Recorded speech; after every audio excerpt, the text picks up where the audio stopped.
सगळ्यांना मनपूर्वक स्वागत. दिनेश चव्हाण यांचं या ठिकाणी स्वागत.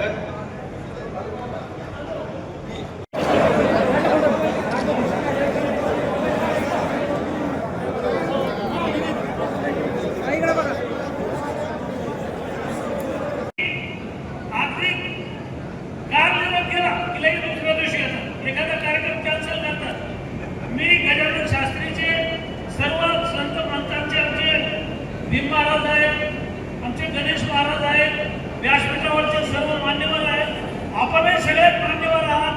इथं उपस्थित असलेले सर्व लोकप्रतिनिधी, कार्यकर्ते, पदाधिकारी, पत्रकार, डॉक्टर, वकील, प्राध्यापक सगळ्यांचे आमच्या या कार्यक्रमाला आला आणि लग्नामध्ये पूजून भैयाच्या या कार्यक्रमामध्ये माझा वाढदिवस भैयाने साजरा केला आणि 22,000 कटआउट लागले जिल्ह्यात. मी मंत्री असताना एवढे बॅनर कटआउट लागले नाही.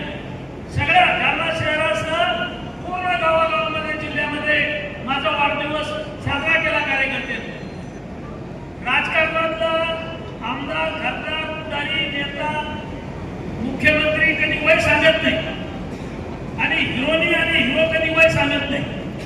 पण माझं वय आता 7 वर्ष झालेलं आहे, म्हणजे मी सुद्धा रिटायरमेंटच्या दिशेला आहे.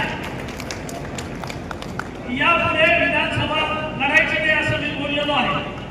मात्र साधू संतांच्या आशीर्वादानं आणि पक्षाला जर संधी दिली तर लोकसभा एवढ्या लढायची इच्छा आहे. गेले 40 वर्ष एकाही गावात 1 रुपयाची दारू बंद पाडली नाही. 40 वर्षात दोन्हीचा सरपंच झालो, पंचायत समितीचा सभापती झालो, 8 वेळा विधानसभेची निवडणूक लढलो, जिल्हा